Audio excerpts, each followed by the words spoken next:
So I'm, oops. Okay, so I'm happy to be able to talk here as a friend of the collaboration. So the work I want to talk about today, it's some recent work I did with Michele Cottiselati, who's also here at Imperial. And the original motivation for this work is the following. So the motivation comes from, well, you've seen the title of the talks about the Lorentz system, so it's sort of a similar motivation to the original motivation of Lorentz, which is you consider Navier-Stokes equations with some driving force, and well, imagine it stochastic, and then we're interested in sort of the long-time behavior of that system. And the following two things are known. So on the one hand, we know that if the noise is sufficiently non-degenerate, and then, you know, there are explicit conditions about that, but basically it shouldn't be, say you take Navier-Stokes on a torus, the noise shouldn't be periodic with some smaller period than the actual period of the torus, right? So it should somehow force everything in some sort of indirect way. Then you know that there is a unique stationary state, and that was a result of Jonathan and myself from quite some time ago. And that's independent of the Reynolds number, right? So that's true even if the forcing is very strong. And on the other hand, you know that if the Reynolds number is small enough, so if the forcing is weak, then there is a unique stationary state and also exponential convergence to it, basically whatever the forcing looks like. And the reason basically being, well, if the Reynolds number is small, then the thing sort of behaves like honey. And, you know, so there's a kind of one force, one solution principle, right? And so the natural question is, well, what about the situation where these two, you know, the situation that's left, which is the one where the noise is degenerate, but the Reynolds number is high, right? So the kind of situation you should think of here is you take Navier-Stokes on a torus. So say you identify these edges, and now you force it with a noise, but the noise is actually periodic with like half the period, okay? So now obviously if you start with an initial condition that's itself periodic with that period, since the forcing, and here when I'm saying that the forcing is periodic with half the period, I really mean actually periodic, not just periodic in some statistical sense, right? So, you know, if there's some force acting here, the exact same force acts here at exactly the same time, right? So then, of course, if you start with an initial condition that's itself periodic with half the period, well, then that's obviously going to remain the case. And so you'll certainly, well, you can actually just apply that theorem on the smaller torus, right? And that tells you that there's a unique invariant measure which sits on functions that are periodic with half the period. But that doesn't actually rule out that there could be a second invariant measure that gives measure 0 to the functions that are period with half the period, and gives some non-zero measure to, you know, functions that are periodic with the full period, right? And in a way that's actually kind of what you would expect. I mean, maybe depending on the exact form of the forcing, but you might expect that there's a phase transition, right? That at some point when the Reynolds number is high enough, the system really becomes turbulent, becomes unstable. And then this space of solutions that are periodic with half the period should itself actually become unstable, right? And well, so ideally we would like to prove this, but we don't have any clue how to prove that. And so we try to prove it in a toy model, right? And so of course the standard toy model for, you know, turbulence or, you know, equations of fluid dynamic, the simplest possible toy model you can imagine is the Lorentz model, right? So I just wrote here again the equation for the Lorentz model. The point is that in a way, okay, it's just three-dimensional, of course. It has a similar structure to Navier-Stokes in the sense that there's a linear part, which is sort of dissipative. There's a nonlinear part, and the nonlinear part preserves the L2 norm, right? So the nonlinear terms here are this minus xz term on the y component and this xy term on the z component. And so if you look at the L2 norm, just sum of the squares of the three components, that's actually preserved by the nonlinear bit. And of course, we all know that it has a strange attractor for some large range of parameters, and that's what makes it interesting. The other thing is that if that parameter rho here is smaller than 1, then it behaves a little bit more like Navier-Stokes without forcing, in the sense that there's, the origin is a stable fixed point, and you can start wherever you want. You just converge to the origin, and that's it. Okay.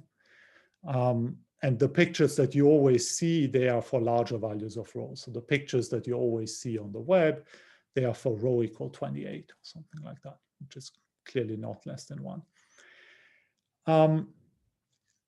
And the other thing you see is that if you take x equal y equals 0, then that's actually invariant, right? So if x equal y equals 0, then the right-hand side here vanishes and the right-hand side here vanishes.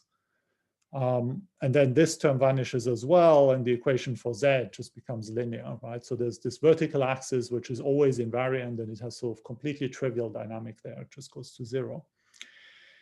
And so the idea now is to think of that vertical axis, which is always invariant, as being the analog of these solutions that are periodic with half the period, right? So you think of the full Lorentz system, the three-dimensional one, as being Navier-Stokes on the large torus, and then that subspace, which is x equal y equals 0, you think of it as being the one of functions that are periodic on the smaller torus. Okay, so that's sort of the analogy between the toy model and the situation that I mentioned at the beginning.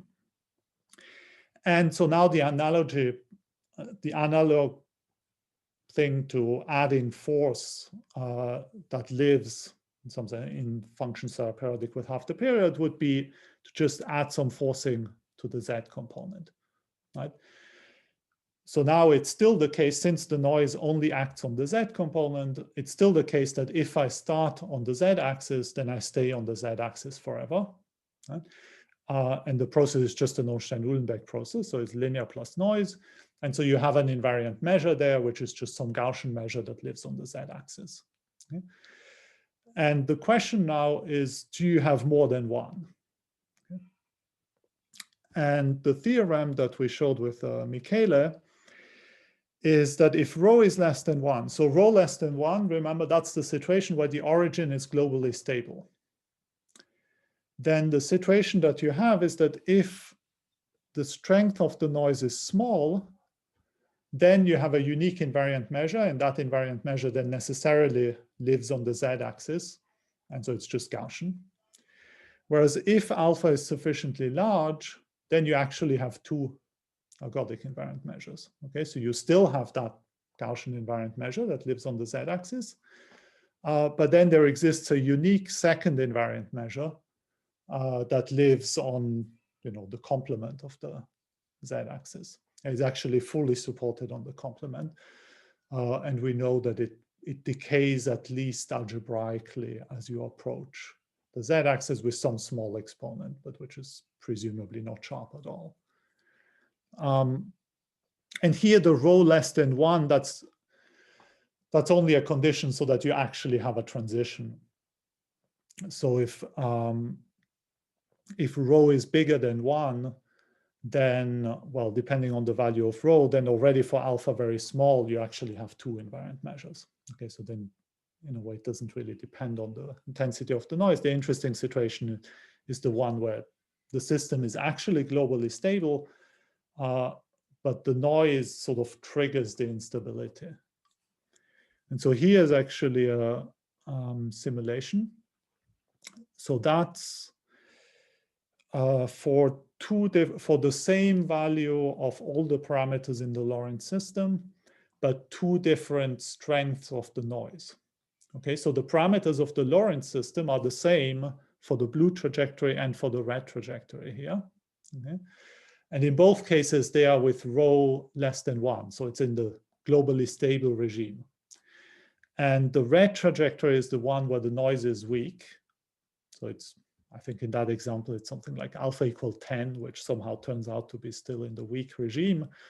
And so what you see is the solution starts here, and then it just goes, it does something a bit random here, and it just goes to the origin. I think it goes to the origins of exponentially fast.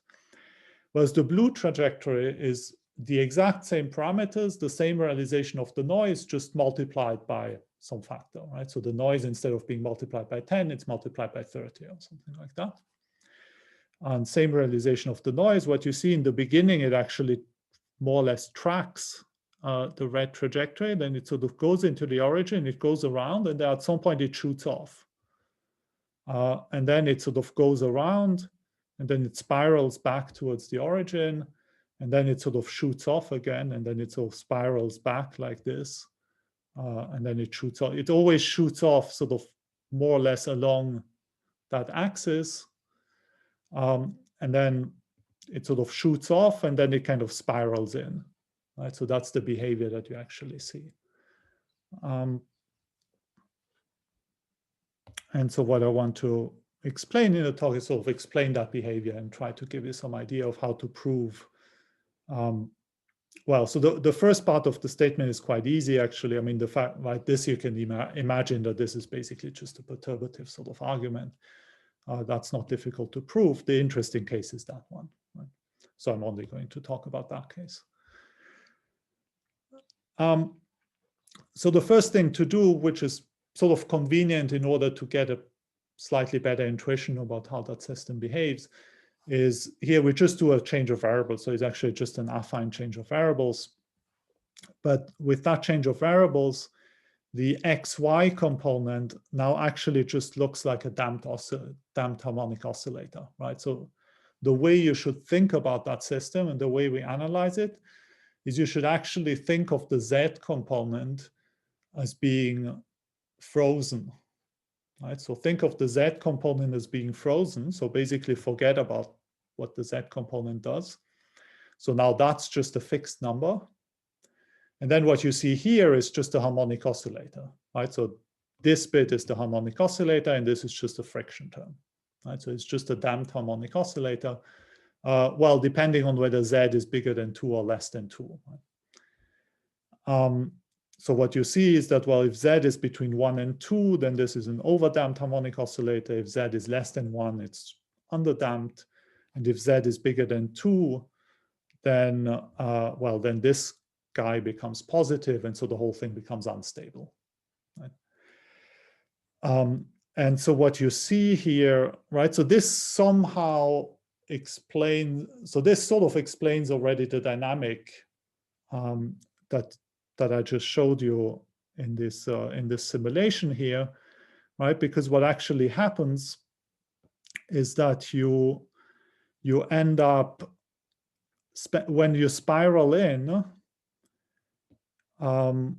so this regime, that's when Z is less than 1, right? When Z is less than 1, this thing is actually just a harmonic oscillator, and you're basically just going to spiral in.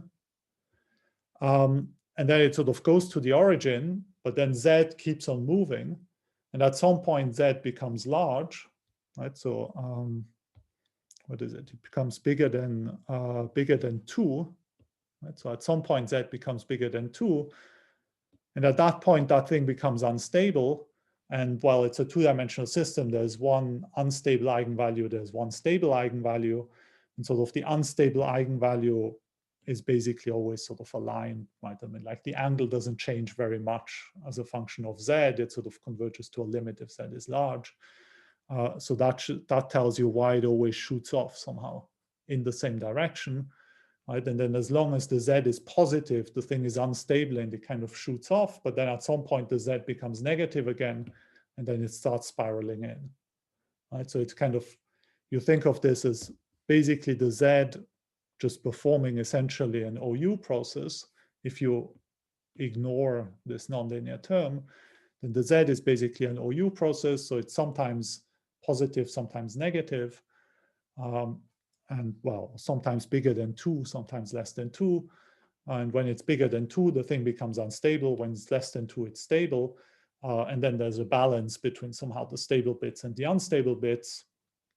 And if the And the reason why at some point the balance kind of starts favoring instability, if you want, just comes from a sort of explicit formula, which, well, I'm going to show you that in a second. Well, it's here actually, right? So it's just if you write down the eigenvalues for the that damped harmonic oscillator, you get this formula here. And now you see that as long as this, if this guy is positive, right? So that's the Z bigger than 1, then you get the these real eigenvalues, and at some point if Z is bigger than 2, then actually one of these becomes positive, right? So that's when it becomes unstable. So Z equal 1 is when you go from overdamped to underdamped, so the eigenvalues become real, but then Z bigger than 2 is when one of them actually becomes unstable, right? At Z equal 2, you get -1 plus 1, which is 0. So then 1 becomes unstable. And so if Z is very positive, the size of the unstable eigenvalue is about square root of Z.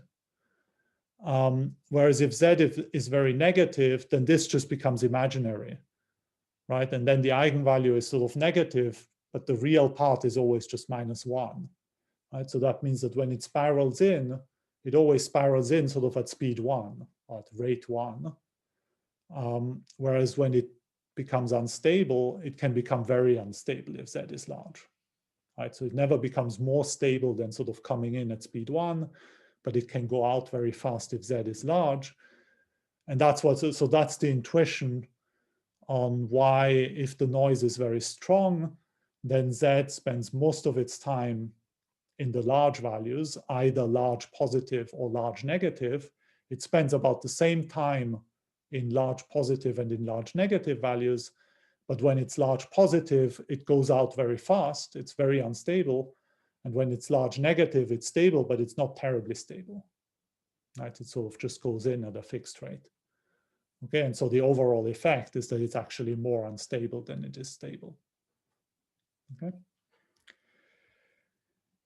So now from this heuristic, you can actually almost make a guess of what would be the threshold, right? You can just say, well, the Z guy is basically an OU process. I know what the invariant measure is for that guy. It's just this Gaussian, that's the normal with, you know, mean Z star and variance, whatever it is, you compute it from the equation.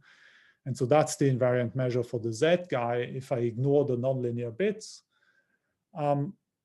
And then I say, well, I just, you know, integrate the, oh, I forgot to write, so this should have been real part of the, okay, so forget about it. So this is a typo. So this should have been real part of lambda plus of Z. Okay, so you just integrate, if you want, the real part of the largest, the larger positive eigenvalue, and that sort of tells you the average stability of that thing. And if that's positive, then you expect the vertical axis to be unstable, and if it's negative, you expect it to be stable, right? And so the natural guess is that if this is positive, then the vertical axis becomes unstable. And that heuristic is sort of almost true. Okay, so it's not quite true, but there's a slight refinement of this, which is actually true. And of course, the reason why it's not quite true is because in some sense, this assumes a complete decoupling between the, right? It sort of just imagines that Z is frozen and that the other guy sort of does its thing for frozen Z. And so that means there's sort of a decoupling of timescales, and that decoupling doesn't, you know, it doesn't quite take place. But it almost somehow, for large values of alpha, that decoupling approximately takes place. And so this is actually, even though this is not correct, so if you, for example, in the numerical simulation that I showed, you can compute the threshold at which this becomes positive, and you can also just adjust the values of alpha until the thing becomes unstable. And you find that the two are very close to, they're quite close to each other, but they don't quite agree. So they are both somewhere between 27 and 28, but one of them is closer to 27, the other one's closer to 28. Okay. So before, oh yeah, so maybe I want to just say a few words about the uniqueness, right? So the statement was that if the noise is weak, then, well, there's only the vertical axis as invariant measure. And if the noise is strong, then there are exactly two invariant measures. So in particular, it tells you that away from the vertical axis, there's only one, right? There cannot be more than one invariant measure sort of there. So let me just show you how you prove that. So that's actually quite standard. You know, there's the standard criteria, which is sort of just hyperellipticity plus controllability. Here, hyperellipticity is just a calculation. You can just check it. And controllability, here what you do is you exploit the, right, you need to somehow control, you need to show that you can go from anywhere to anywhere in R3, except for the vertical axis, by adjusting the noise. And of course, since the noise acts on the Z component, you can basically take the Z component as a control, and then you have to show that you're able to go from anywhere to anywhere in the XY plane by just using the Z component as a control.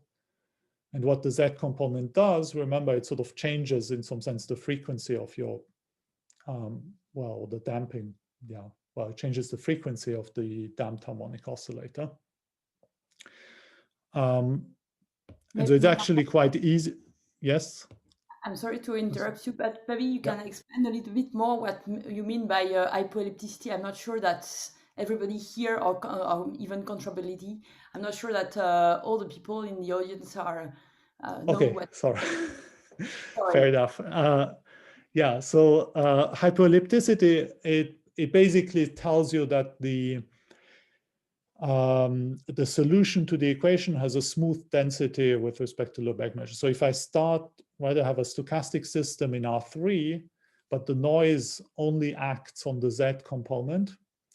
So in principle, a priori, there's no reason for that noise to be transmitted to the other components, right? So for example, if I start on the vertical axis, I stay on the vertical axis, right? So then the transition probabilities are sort of quite singular because they are restricted to the vertical axis. But the claim is that if you start from anywhere outside the vertical axis and you look at the law of the solution at later times, then that law actually has a smooth density with respect to Lebesgue measure. So the law immediately becomes smooth. And that's what hyperellipticity means. And there's a standard criterion, which was proven by Hermander in the 60s, 64, I think. And well, so this is essentially a calculation. What he says is you look at the drift vector field and the noise vector field. So the noise vector field here is just the constant vector field pointing in the Z direction. And the drift vector field is just the right-hand side of the Lorentz system. And then you compute all the Lie brackets between these two vector fields. So you take the Lie bracket and then you take iterated Lie brackets. And if by looking at iterated Lie brackets, the sequence of vector fields that you obtain span the whole of R3 at every point, then you have this smooth density. Okay, so that's what Hermander tells you. And so this is basically a calculation. Then you just compute the Lie brackets and you see that after the, I don't know, second or third iterated Lie bracket, you have enough directions so that actually at every point you get all directions as long as you're away from the vertical axis, right? Because you know that on the vertical axis it has to fail.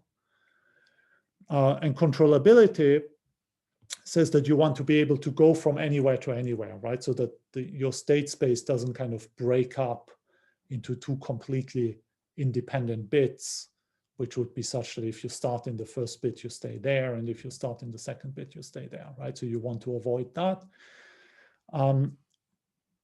And so the way you do that, you say, well, you basically just switch between two values of Z because the noise acts on the Z component. So in a way, you can, by adjusting the noise, you can control what happens in the Z component. And so you switch between one value of Z for which you have you're in the stable situation. So the trajectories sort of look like this. and another value of z for which you're in the unstable situation. So the trajectories sort of look like this, right? So you have the unstable direction like this, and then you have these sort of trajectories, right? And now if you have 2 points in this xy, so that's the xy plane, and you imagine that you're able to control z. If you take 2 points in the xy plane, so say I have 1 point here, and I have 1 point, say, I don't know, here,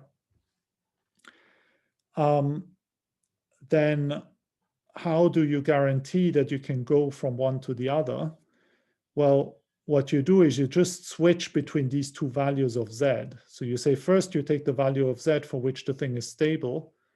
So then if I start from this point, I'm going to start spiraling in. And then what you do is at some point, when you're sufficiently far in, where sufficiently far means that you're further in than that guy. So for example, I'm here.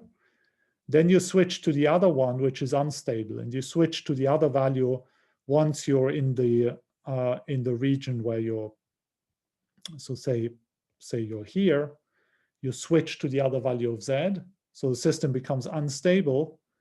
So that now allows you to move out again. And then you move out precisely until you hit the pre-image, right? So you look at the stable trajectory starting from the other point, but you look at the pre-image of that stable trajectory, right? You look at sort of, you run it backwards in time. And so now what you do is you ride this unstable guy until you hit this point, which you're necessarily going to hit, right? Because you're moving out to infinity, and this is a spiral that sort of goes all the way around. So at some point you're going to hit it. And then at that point you switch again to the stable value of z. And so that means now you're just going to ride this until you hit the other point. Right? So in this way, you know, just by switching between 2 values of z, you can actually go from anywhere to anywhere in your phase space. And that gives you this controllability result.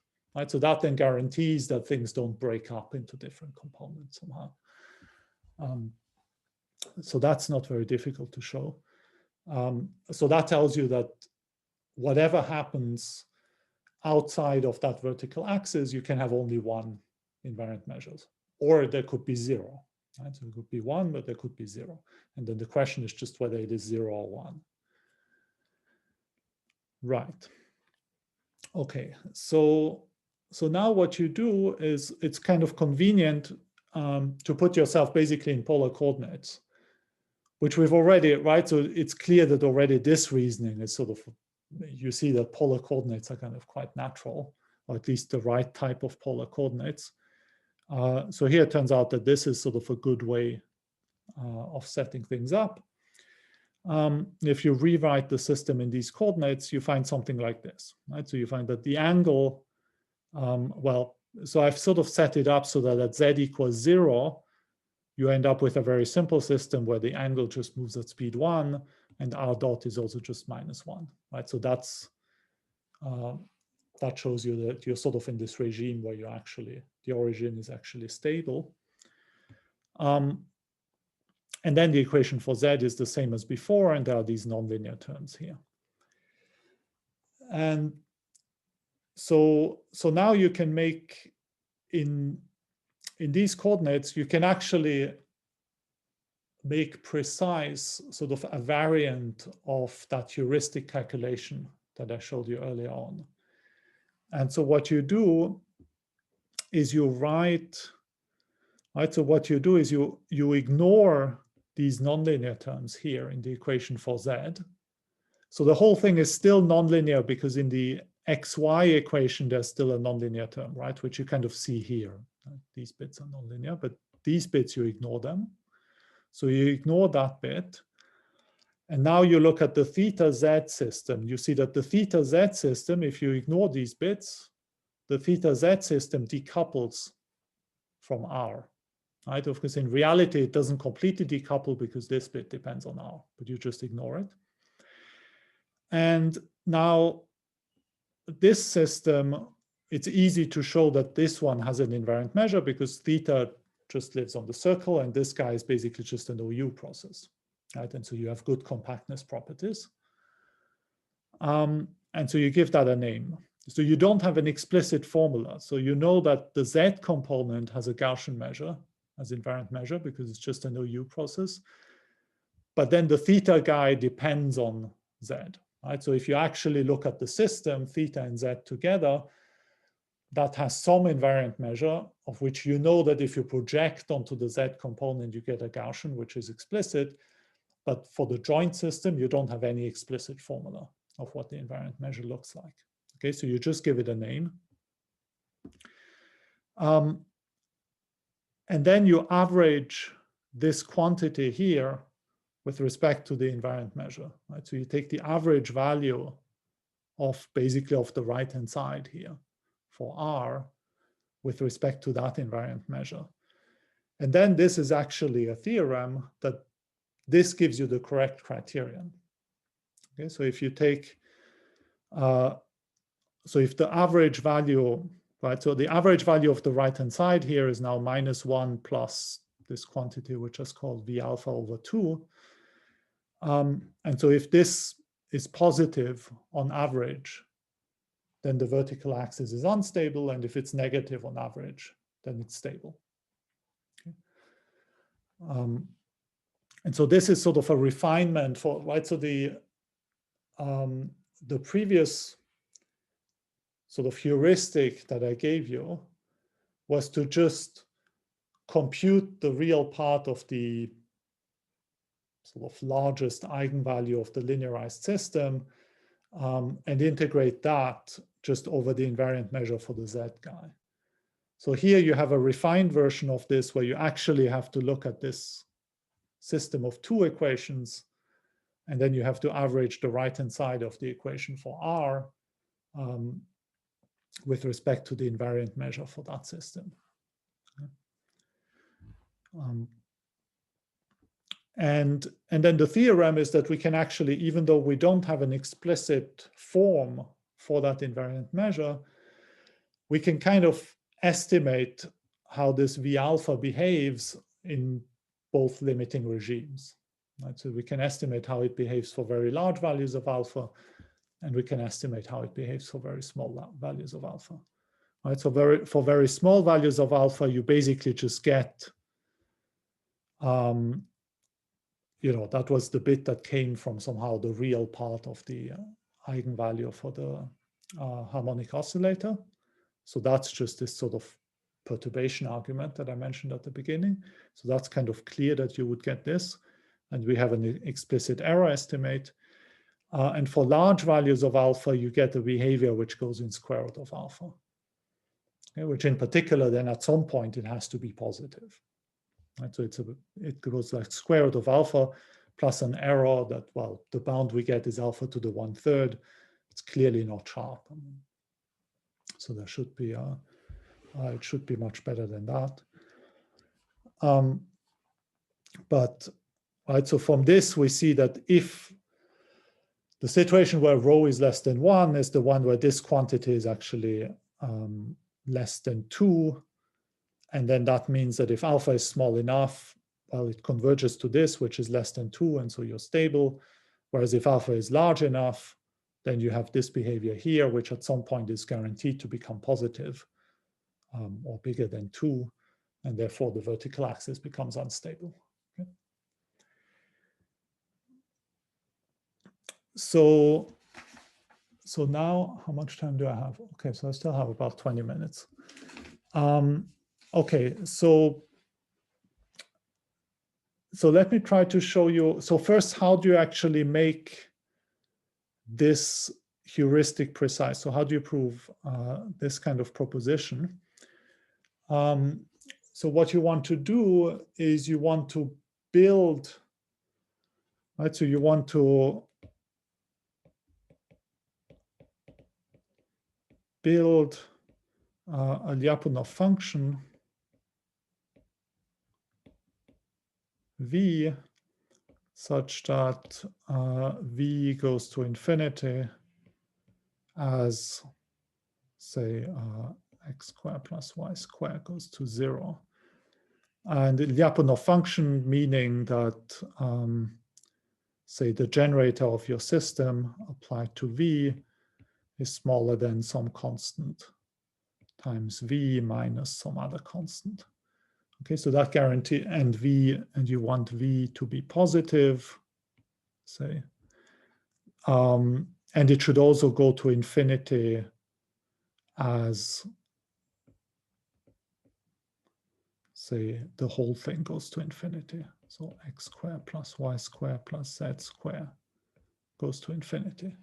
Okay, so what you want to do is you want a function which blows up, well, which has compact sublevel sets, but compact not in R3, but in R3 minus the vertical axis.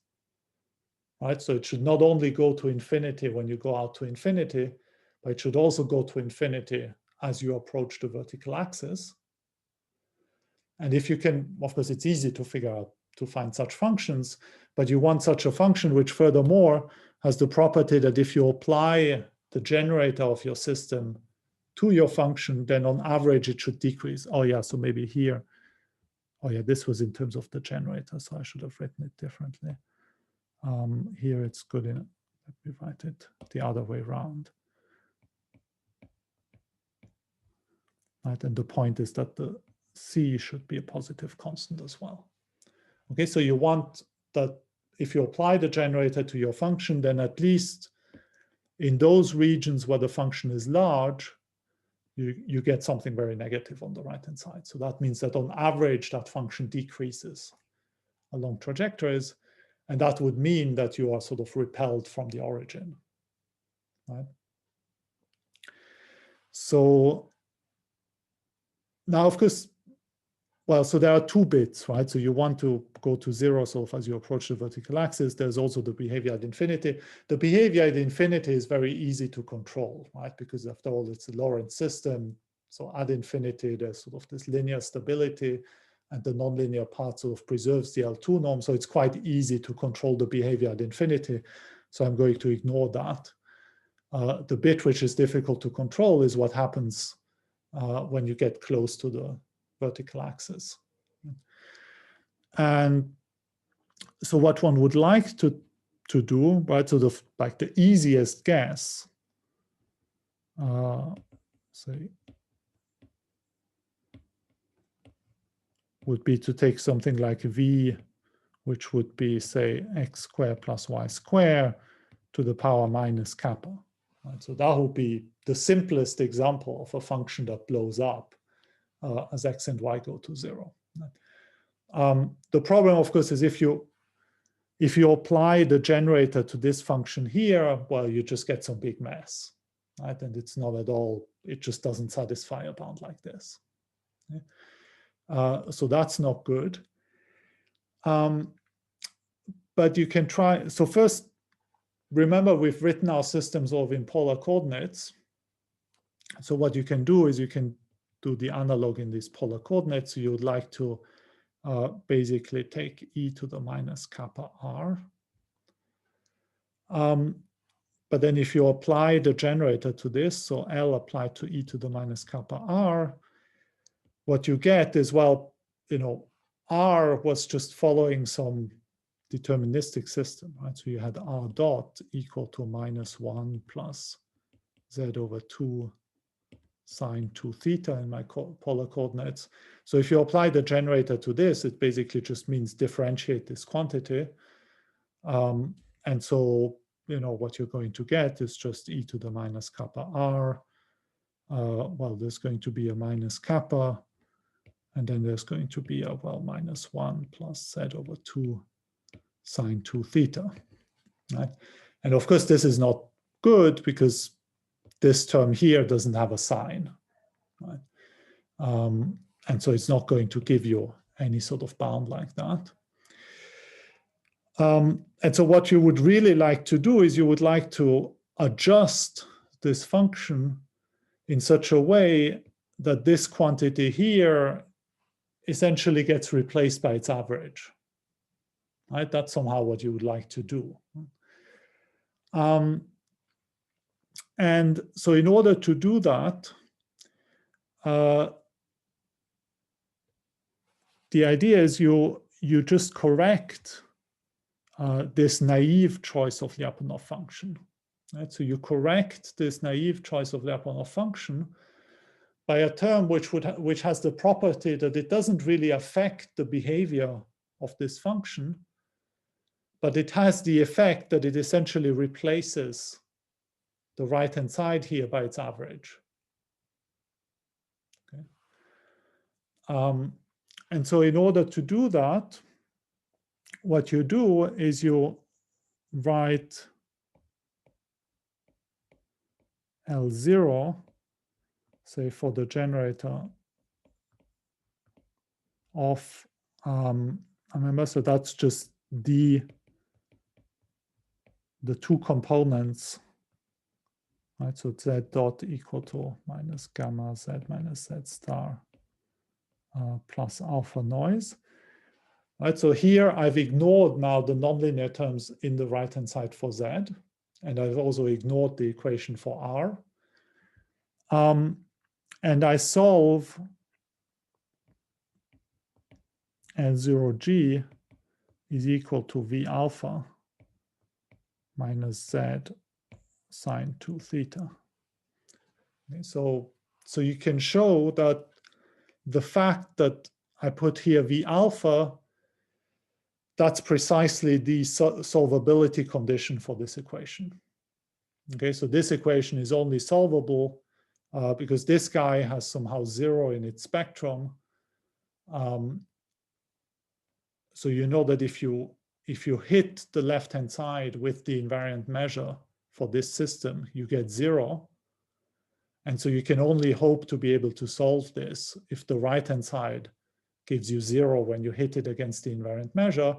And V alpha is precisely defined as being the constant, so that if you hit this with the invariant measure, you get 0.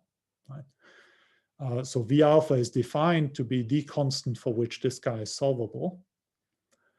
And so you solve this equation. So of course, there's no explicit solution, but you can show they exist and you can get some kind of a priori bounds. It's not too difficult to get some a priori bounds on the solution to this equation.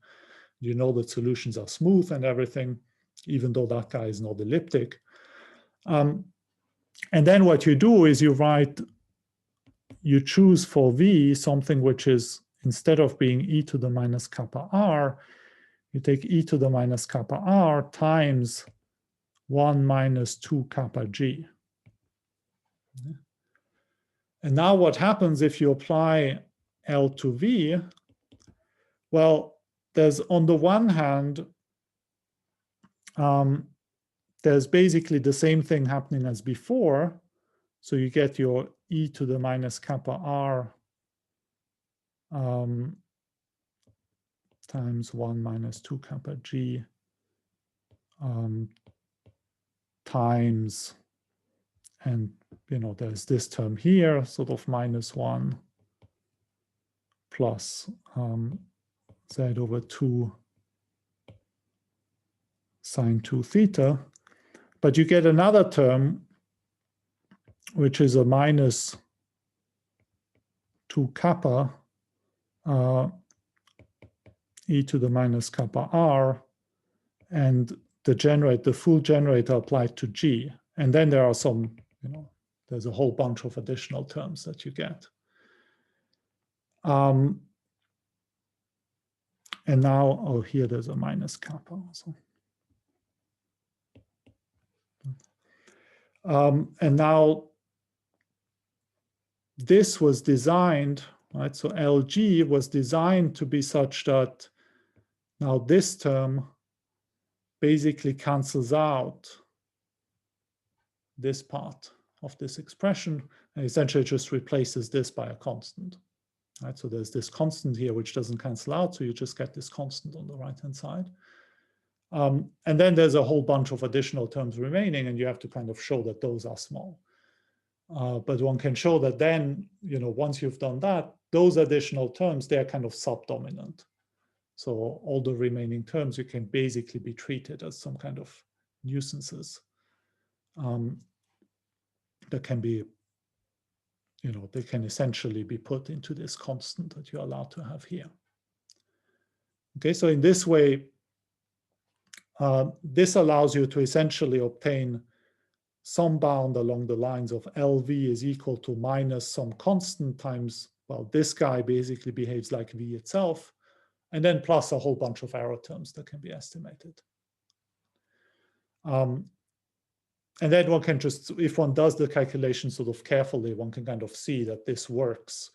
I mean, you can choose here a kappa which is positive, which is what you want if you want your function to kind of blow up as you approach the vertical axis. You can do that precisely if the V alpha is less than whatever the threshold value was, right?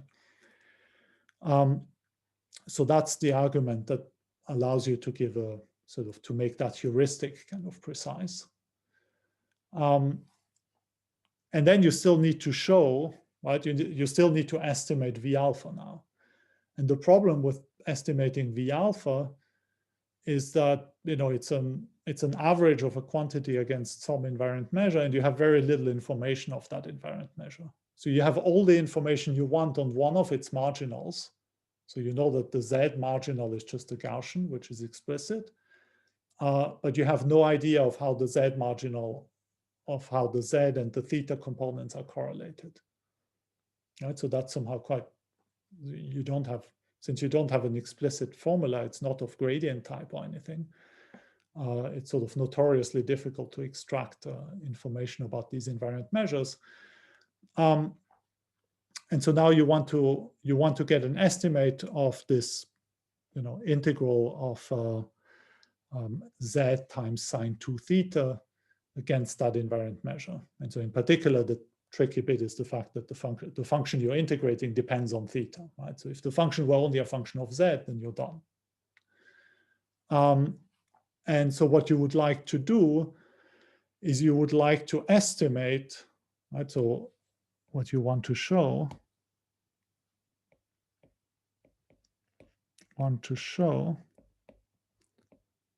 that the integral of, so it was Z, let's say Z over 2 sine 2 theta against that invariant measure, d theta dz.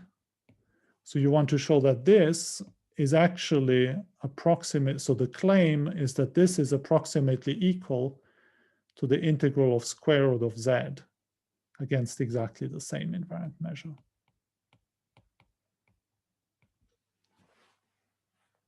Okay, and it's actually square root of Z times,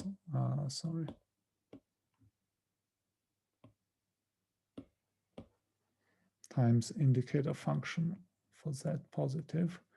And this is as alpha goes to infinity, okay, for large values of alpha.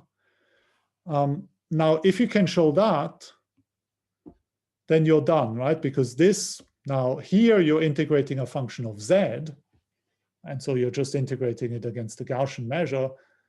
You know how to compute, well, at least you can just look it up, right? So people have computed that for you. And so you can just look up what's the integral of square root of Z against the Gaussian, and there's an explicit formula. You can, right? And that, of course, since this guy is Gaussian with variance alpha, it's clear that this is actually just some constant times square root of alpha. Right? And there's an explicit formula for that constant. And that's exactly the claim that we had, right? So the claim was that for alpha large, this quantity V alpha, which tells you whether the vertical axis is stable or not and how stable it is or how unstable it is. The claim was that for large values of alpha, this quantity behaves like square root of alpha. Okay? And so what we'd like to do is we'd like to show that this is approximately equal to that. And how do you prove something like this? Well, it turns out, so it's sort of tricky to show things about the invariant measure. It's actually much easier to show things about the dynamic, right?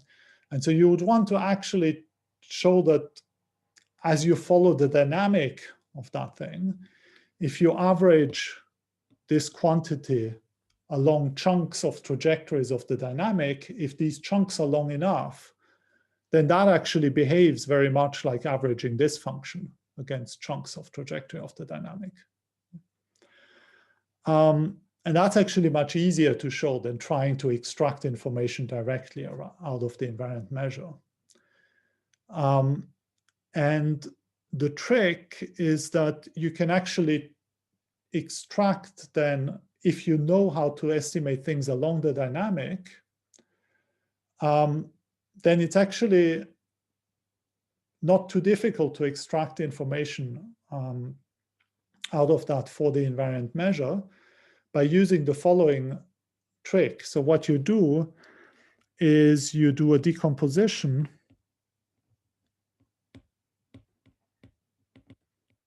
of the dynamic into pieces of trajectory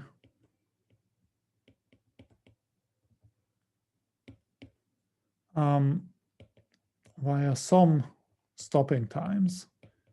And in this particular case, what I do is I just follow the dynamic. Say I start from some initial condition, x naught, y naught, z naught. Then I let the thing run, and I stop it the first time the value of z changes by some substantial amount, right? And changing by a substantial amount, I define it, say, as the first time that the value of z gets either bigger than twice z naught or smaller than a half z naught, right?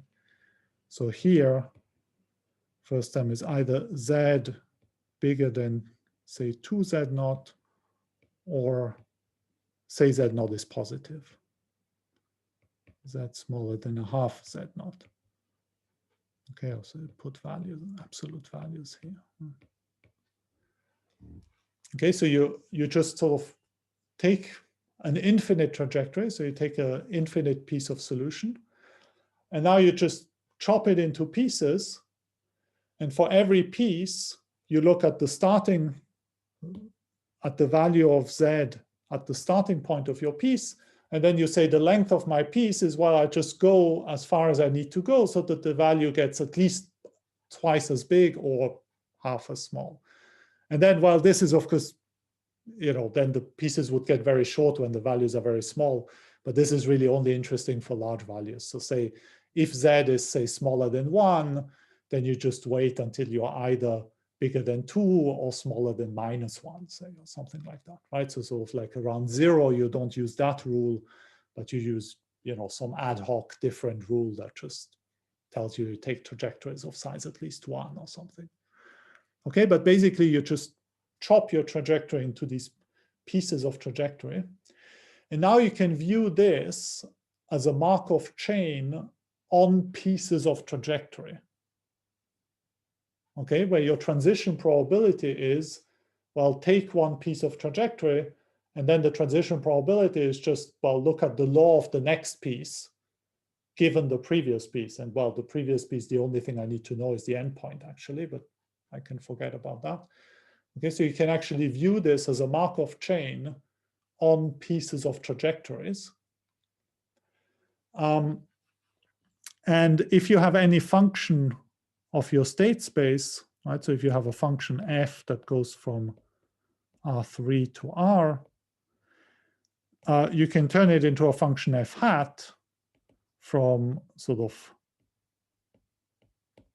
pieces of trajectories into R, where, f hat of a piece of trajectory, say E, is, I define it as the integral from 0 to the length of E, right, of f of E of t dt, right? A piece of trajectory has a length. What you do is you just integrate the function along that piece of trajectory, right? And then what you can show is that and of course, this Markov chain itself has an invariant measure, right? So there's an invariant measure, mu alpha hat, on these pieces of trajectory. And now you can show that the integral of any function against the original invariant measure is actually equal to the ratio of the integral of that lifted function against this invariant measure on pieces of trajectory divided by the average length of these pieces.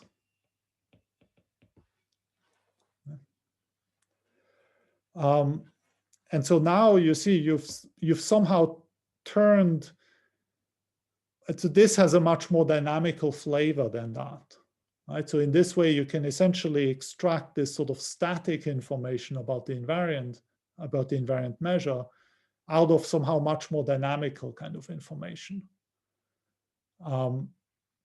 And now what you want to do is that actually over these pieces of trajectory, the claim is that integrating, this function here along a piece of trajectory that's sufficiently long, and it turns out that these are sufficiently long, is very well approximated by integrating this function here along the same piece of trajectory, right? Even though this, of course, as a function, this function is very far from that function. Right? But if you integrate it along sufficiently long pieces of trajectory, you can show that this is a pretty good approximation. And then you can essentially stick this into this formula and extract information about the invariant measure in that way. Okay. But I think I'm already running over time. So I think this is maybe not a bad place to stop.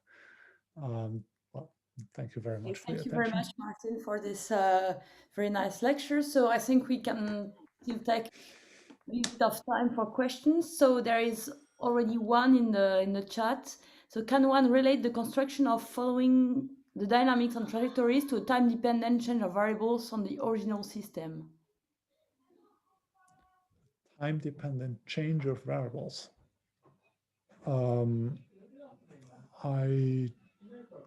No, I don't see how that would be related.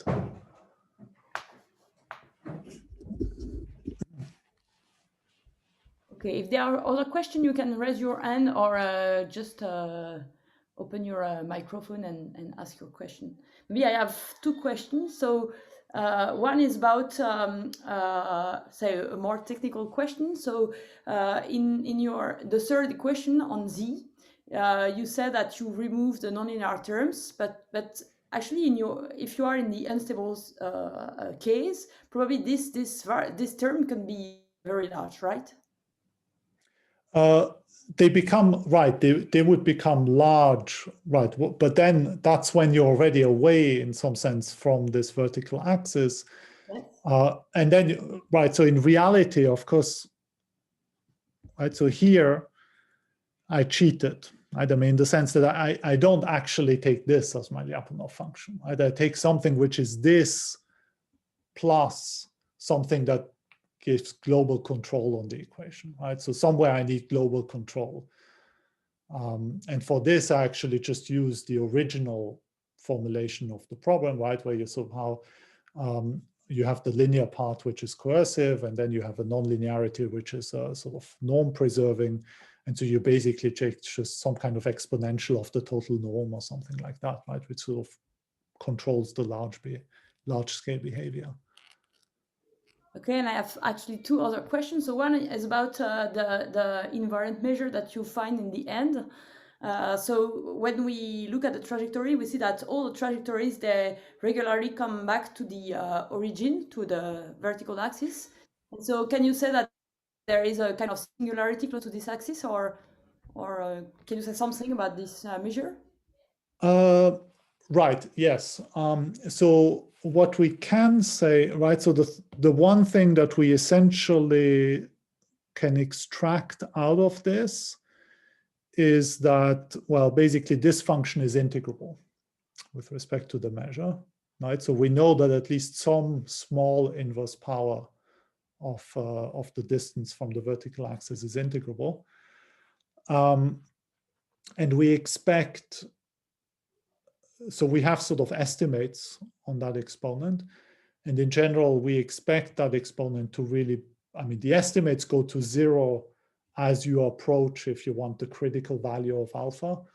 And we really expect that to be the case. So in the sense that if you look at just sort of distance or 1 over distance from the vertical axis, you would expect that to become very heavy-tailed for this invariant measure, right? And that's kind of what you see here. So this blue trajectory, that does correspond to a value of alpha, which is pretty close to the critical value, right? And then you actually do spend a lot of time near the origin, and occasionally you have these excursions, which come from the fact that you expect, so you know that some small negative power is integrable, and you actually expect that it's sort of no better.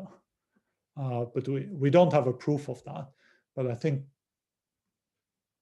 yeah, might be possible to actually, it might not be too difficult to actually prove that if you take, a slightly different power here, then you know sort of non-integrability of these things with respect to the invariant measure.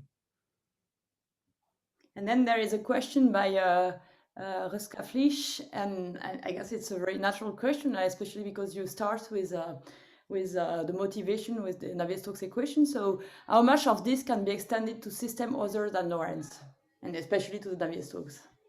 Can you guess? So that's a good question. I mean, the argument, I mean, big chunks of the arguments are not too specific to Lorentz. I mean, the whole polar coordinates bit is actually, it's quite two-dimensional somehow. Now, could you extend similar techniques to more complicated systems? I mean, hopefully, certainly some bits could survive, but definitely not the whole proof. And yeah, I mean, Navier-Stokes is sort of way further out. So I think that there are probably other intermediate models where one might be able to apply that before actually trying Navier-Stokes. Okay, thank you so much. Sorry, I have one final question for Martin. I don't think, I mean, the existence of the attractor for Lorentz is not really an issue at all, right? What you needed is an invariant subspace in the plane and a center. Oh, you see, the existence of an invariant measure is not an issue at all, because you have this dissipativity. But the thing is that you also know here in this system, there's a very explicit invariant measure, which is just this Gaussian measure, which sits on that vertical axis, right? And so if you just apply the standard sort of existence of invariant measure results, well, they might just give you that one, right? So the non-trivial fact is that you know that there is another one. And that's the thing that you don't get out of sort of soft considerations. Right. No, but I'm following up on Russ's question, is that what did you use? I was trying to think throughout your talk, what were you using of the Lorentz attractor, of the Lorentz system? And what you used is basically the invariance of the manifolds, or in this case, it's a plane and a line, right? But that's something that would be, right? So these are the sort of features that would be the same for Navier-Stokes, right? So if you take this example with the thing of half the period, double the period, in that sense, it has all the same features. But of course, everything is infinite dimensional instead of 2 or 3 dimensional, right? But I mean, the interesting thing about this model is the fact that the stable, I mean, that the invariant thing is sort of is not just a fixed point or something, right? So it's actually a line, and that makes it more complicated. And the fact that, and it also has codimension 2 and not just 1, right? And so that's why, in that sense, it has sort of interesting features that you can't, there's no sort of simple calculation you can do that sort of gives you the answer. So there is still one question by Zaire asking how do you place the 2 pieces of the Lyapunov function close to the d-axis and the piece very far away? You just add them. Okay. In this case, it works somehow. You can just add them. Yeah. This system. Okay. Probably we have now to stop here because we should resume at 5:15. No, so it's not 5. It's 11:15. 11:15 for us. Okay. So thank you very much, Martin, for this very Thanks, nice lecture. Martin. You're very welcome. Thanks. And so we have 5 minutes. 5 minutes.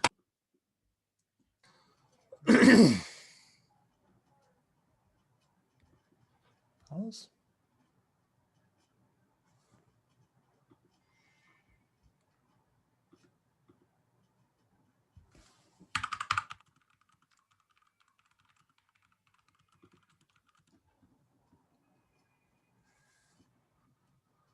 Oh, hey.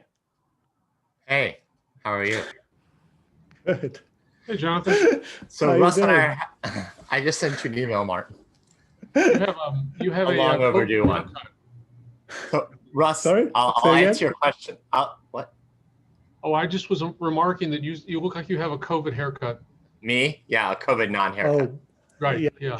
I think, sorry, Martin. I'm gonna be. It took me about 2 seconds to recognize you. Actually, I'm gonna be presumptuous and assume he was talking about me and not you.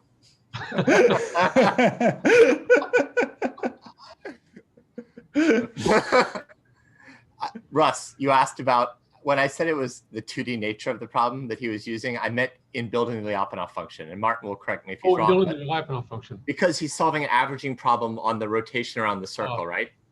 Yeah. Right. There's a fast averaging problem, right? I mean, this is the same thing. Well, it's also the fast. That's sort of in half of the regime. So the thing is that for negative z, yeah, you have exactly that. So for negative z, it looks very similar to the thing we had. So you have this kind of fast averaging, and for very positive z, it's sort of easier. For very positive z's, you sort of latch to the unstable direction, right? It's So you like basically there's a stable fixed point. You just go to it. And you just have to make sure that you don't get trapped by the unstable fixed point. If you're in a higher dimensions, right, Russ, you couldn't solve that dynamics. Oh, right. How about the controllability argument? That looked like it had a 2D. Well, the controllability arguments, they're always very ad hoc, right? Oh, yeah. So that's always kind of ad hoc somehow. Although, but in these bilinear forms, you can actually do it using controllability. You can prove global controllability using Hormander stuff. Oh, okay. Right. But that, I'm not even sure that one actually applies in this particular case. I think we actually looked at it and it didn't apply somehow. Did you look at the thing that David and I wrote? Well, I looked at the. Anyway, it doesn't matter. I don't remember if we looked at that one or not. The ad hoc is easy enough. But it's easy to do it ad hoc in that case. So. That was a beautiful talk. Thanks. Very nice.